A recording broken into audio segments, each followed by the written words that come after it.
Okay, today I'm going to talk about the Greek myth. I'm going to talk mainly about the creation myth, about how the world was created and all the gods were born. But also I will relate it to the actual things that happened. For example, these myths only represent what the adepts or the followers of a god did, and this was translated into myths or put in history in the form of a myth. For example, let's say that a group of adepts or followers of Theos go and kill all the priests in an Apollo temple. Well, this was translated then into myths, like symbolizing that Zeus killed a son of Apollo, or vice versa. Okay, so the myth of the creation, the Hellenistic creation myth. So, at first there was only chaos, this enormous cloud of darkness and light and life and death. From this cloud, the earth was born.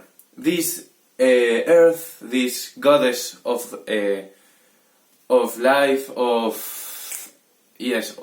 the earth, felt alone, and with the chaos they gave birth to the night, the moon, and Eros, the god of passion, that nowadays is known as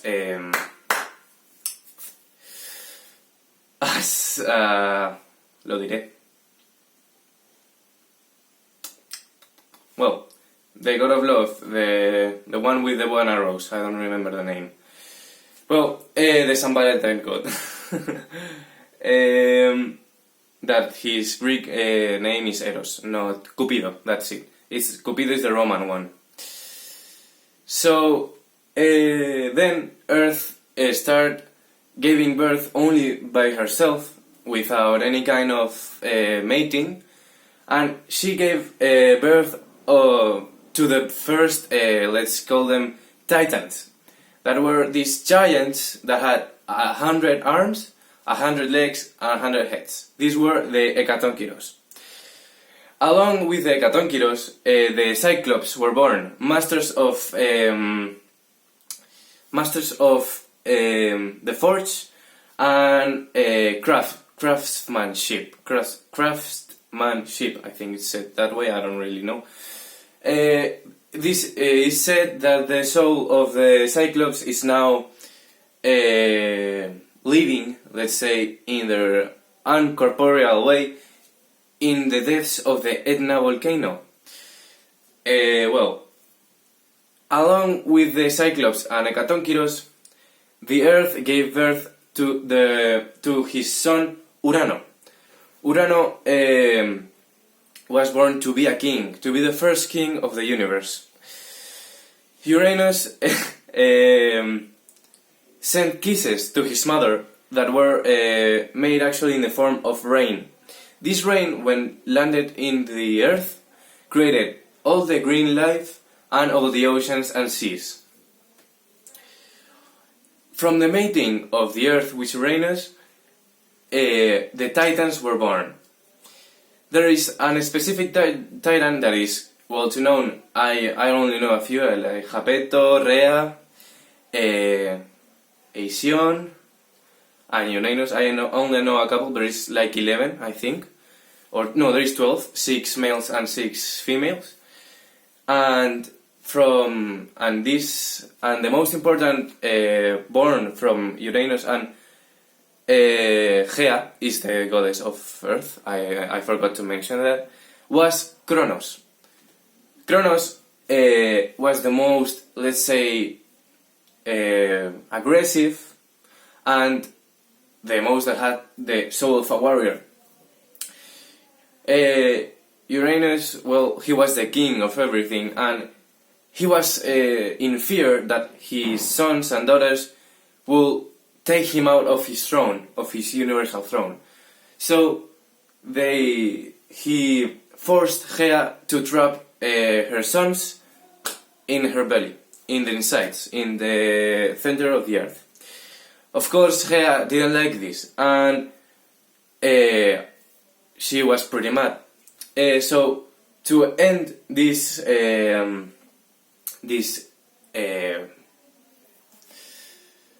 retention and oppression, he sent Kronos, his most well, as I said, virulous kid, to kill Uranus, to get him away from the throne. For this, she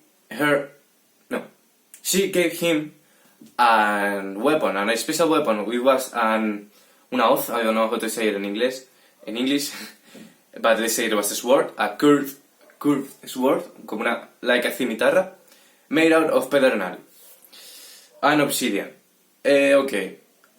When obviously Kronos defeated Uranus, as he was much more stronger, and in the final battle, let's call it that way, Kronos picks up this sword and castrates his father.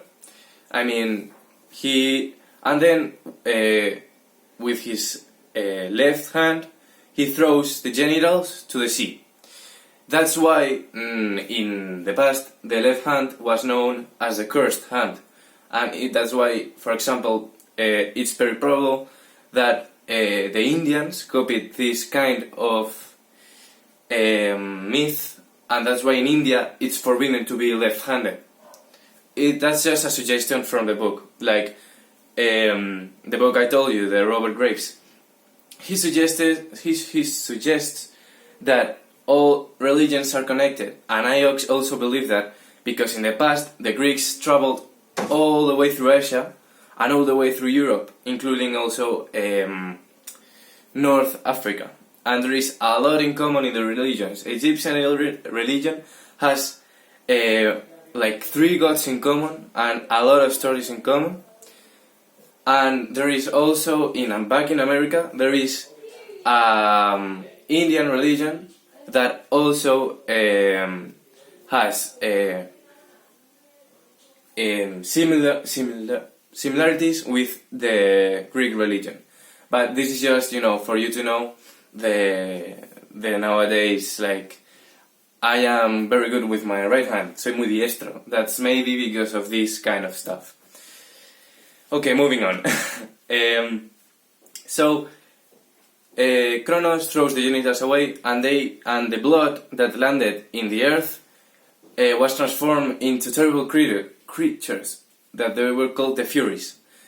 The 3 Furies had a mission. They were assassins. They were in charge of tormenting any being that killed inside of the family, like a father or a brother. They are also called the Erinias. Okay, moving on.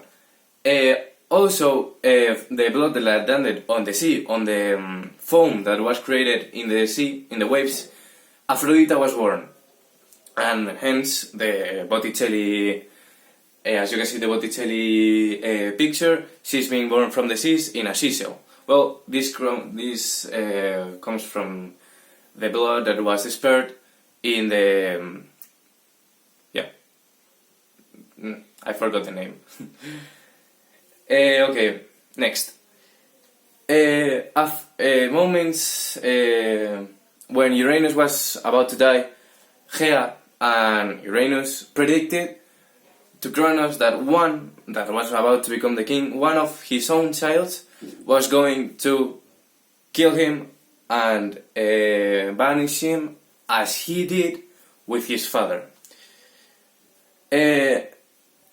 Kronos was a powerful titan, but he feared that his power will be compromised.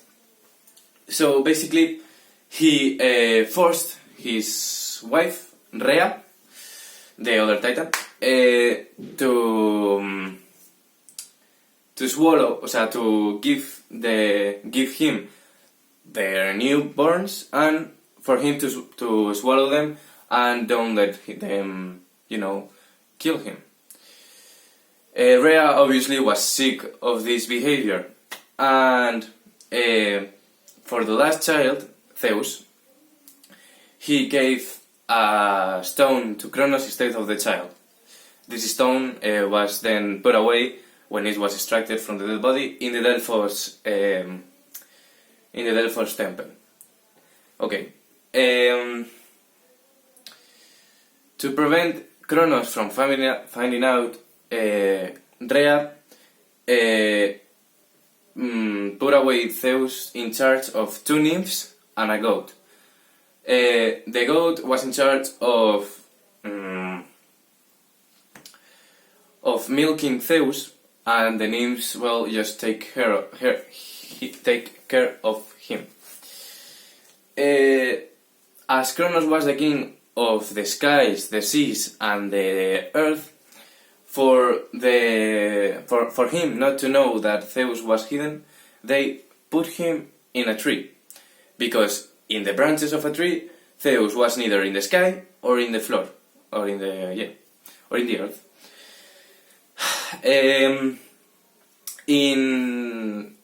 As a reward for taking care of him, Zeus, when he will kill Uranus in not so long, he put the goat and the nymphs, which will be transformed into bears, into the stars, known as the bear constellation, and the goat will be transformed in Capricorn, I think it's called. Well, in order for Zeus to make Kronos free his brother and sisters, also Kronos had put away in the Tartarus a jail that was located in the middle of like a kind of a limbo that was far away from Earth, and it's like a jail for gods. And there Kronos put away the Cyclops and the Catonkyros in fear of their power. Zeus, to make Kronos vomit their siblings, thought of a plan that was risky but could definitely work.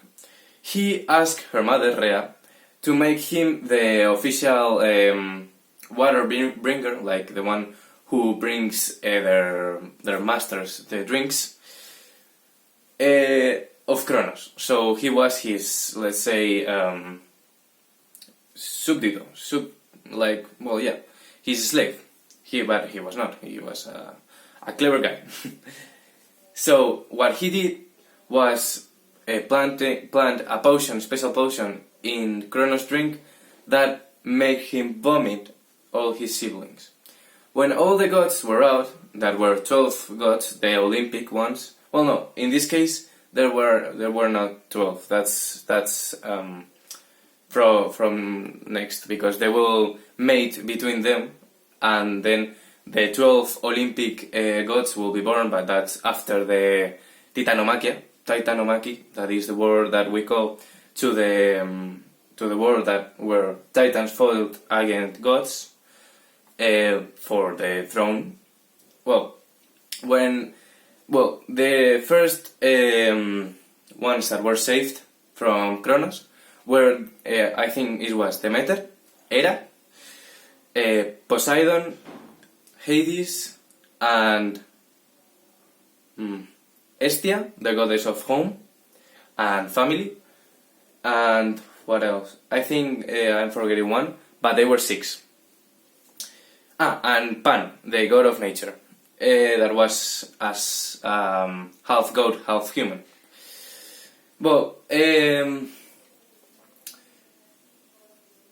Then obviously Zeus freed his brothers, because they were brothers, his giant brothers, the Catonkyros and the Cyclops, and as a reward, the Cyclops made the bolt to Zeus, the bolt, yeah. To Poseidon, they give him the trident. I don't know. I think it's called trident. And to Hades, they gave him a special helmet that make him invisible. So, Okay, so then they started a war against their father, and it lasted 10 years. In the final battle, the Titans were, well, not killed, because they are all immortal. You have to remember that they are all immortal. They cannot die. They were put away in the Tartarus, where the Cyclops were confined, and they were guarded by the Hecatonchires, that they were now the guards of the jail, let's call it. Okay. And that's how, and there was this general, like Titan general, that was called Atalante, that had an special punishment instead of being put away in jail, as he was one of the leaders of the war, because Kronos was like the king, but the general that led the war was the Titan Atalante. And as you have probably guessed, this Titan was punished to hold the skies and earth, the weight of all that, for eternity, and was put away in the Atlas mountain. Well, he was forced to hold the Atlas. That's why it's called Atlas. Okay, and well, when the Titans were no more, the Olympic gods went to the Olympus and started their reign, which will have tons and tons of problems. So let me check the time and I'll see if I can tell you more. I cannot.